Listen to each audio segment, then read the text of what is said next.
വേലിക്കകത്ത് വീട്ടിലാണ് ഇപ്പോൾ അദ്ദേഹത്തിൻ്റെ മൃതദേഹമുള്ളത്. അവിടെ അതിരാവിലെ തന്നെ ഒരുപാട് ആളുകൾ ഒഴുകി എത്തുന്നുണ്ടായിരുന്നു. കേരളത്തിൻ്റെ വിവിധ ഭാഗങ്ങളിൽ നിന്ന് VS-നെ നേരിട്ട് അറിയാവുന്നവരും അറിയാത്തവരുമായ ഒരുപാട് ആളുകൾ, പറഞ്ഞു കേട്ടിട്ടുള്ളവർ, അദ്ദേഹത്തിൻ്റെ ജീവിത പന്ഥാവിലൂടെ യാത്ര ചെയ്ത ആളുകൾ, അങ്ങനെ ഒരുപാട് ആളുകൾ അവിടെ എത്തിച്ചേരുന്നുണ്ട്.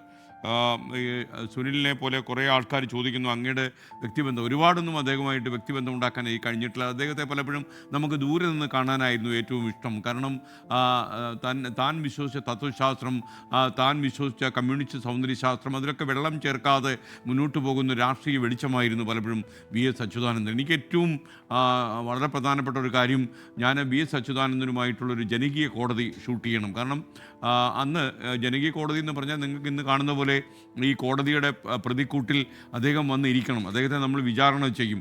ആദ്യം മുഖ്യമന്ത്രിയായിരുന്ന EK നായനാരായിരുന്നു ഈ ജനകീയ കോടതി വരാമെന്ന് ഏറ്റിരുന്നത്.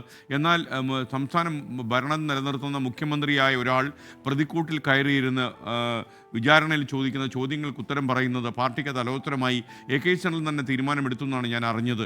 മുഖ്യമന്ത്രി ഇതിലേക്ക് പോകേണ്ട. ഞാൻ പോയി EK നായനാരെ നേരിട്ട് കൊണ്ടു. അപ്പോൾ അദ്ദേഹം പറഞ്ഞത്, തൻ്റെ കൂടും കുടുക്കെടുത്ത് ഇങ്ങോട്ട് വന്നു കഴിഞ്ഞാൽ ഇവിടെ വെച്ച് നമുക്കതൊക്കെ ചെയ്യാം, ഞാനെന്തോടോ പ്രതിയാണ്, എന്തോത്തിൻ്റെ പ്രതിയാണ് എന്നൊക്കെ പറഞ്ഞ് ചിലപ്പോഴൊക്കെ അദ്ദേഹം ദേഷ്യപ്പെട്ടു, ചിലപ്പോഴൊക്കെ അദ്ദേഹം ചിരിച്ചു തള്ളി. എന്നാൽ അദ്ദേഹം വരില്ല എന്നെനിക്ക് ഏതാണ്ട് ഉറപ്പായി. പ്രഭാവർമ്മയായിട്ടൊക്കെ സംസാരിച്ചപ്പോൾ മുഖ്യമന്ത്രി ഒരിക്കലും പ്രതിക്കൂട്ടിൽ വന്നിരിക്കില്ല എന്ന് കരുതിയപ്പോൾ ഞാനാകെ നിരാശനായി. കാരണം പുതിയതായി ഏഷ്യാനെറ്റിൽ ആരംഭിക്കുന്ന പരിപാടിയായിരുന്നു അന്ന് ജനകീയ കോടതി.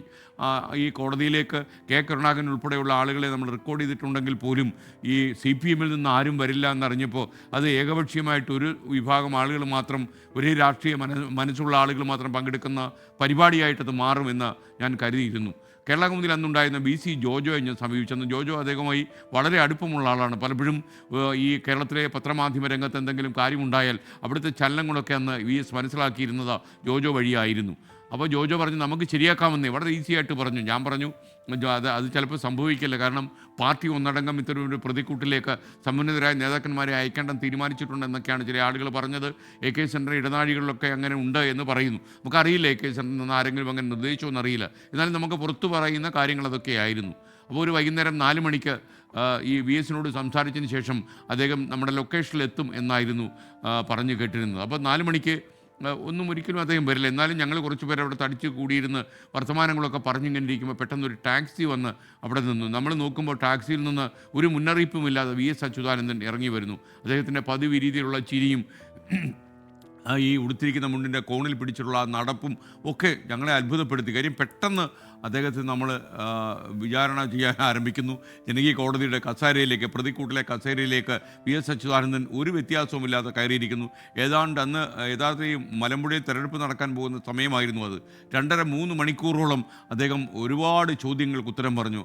അലോസരപ്പെടുന്ന ചോദ്യങ്ങൾ വന്നപ്പോൾ നിങ്ങളെ കണ്ടിട്ട് ഒരു കോൺഗ്രസ്സുകാരൻ്റെ മട്ടുണ്ട് എന്നൊക്കെ അദ്ദേഹം പലതും പറഞ്ഞു. ഒരുപാട് പാട്ടുകൾ പാടി. ചിലപ്പോഴൊക്കെ അദ്ദേഹം എന്നോട് കയർത്തു. അങ്ങനെ വളരെ കയർത്തും കൊണ്ടും കൊടുത്തുമൊക്കെ VS ആ പരിപാടിയിൽ പങ്കെടുത്തു.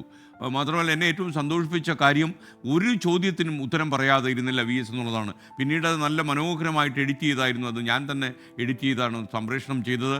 എന്നാൽ ആ പ്രോഗ്രാമും ആ കാസറ്റുമാണ് മലമ്പുഴ തെരഞ്ഞെടുപ്പിൽ ഏറ്റവും കൂടുതൽ ഉപയോഗിച്ചത്. കാരണം VS എന്ന് പറയുന്ന സൈദ്ധാന്തികൻ, VS അച്യുതാനന്ദൻ എന്ന് പറഞ്ഞ തത്വദേശിയുള്ള രാഷ്ട്രീയ വെളിച്ചം, VS അച്യുതാനന്ദൻ കടന്നു വന്ന വഴികൾ, VS അച്യുതാനന്ദൻ്റെ ജീവിത സാഹചര്യങ്ങൾ, ഒരുപക്ഷെ അദ്ദേഹം കണ്ട പട്ടിണി പാവങ്ങൾ, അവരുടെ പടത്തലവൻ, സമരനായകൻ, ഇങ്ങനെ ഒരുപാട് മേഖലകളിലേക്ക് വെളിച്ചം വീശുന്ന ഒന്നായിരുന്നു ആ ജനകീയ കോടതി. ഒരുപക്ഷെ എനിക്ക് ഏറ്റവും മനസ്സിൽ സന്തോഷം തോന്നിയ ഞാൻ ചെയ്തിട്ടുള്ള പരിപാടികളിൽ ഒന്ന് ഈ VS അച്യുതാനന്ദനുമായുള്ള ജനകീയ കോടതിയായിരുന്നു. അതെൻ്റെ ഒരു നല്ല ഓർമ്മയാണ്. എക്കാലത്തും അദ്ദേഹം കാണുമ്പോൾ ഒന്ന് ചിരിക്കും, ചിലപ്പോൾ എന്താ എന്ന് ചോദിക്കും.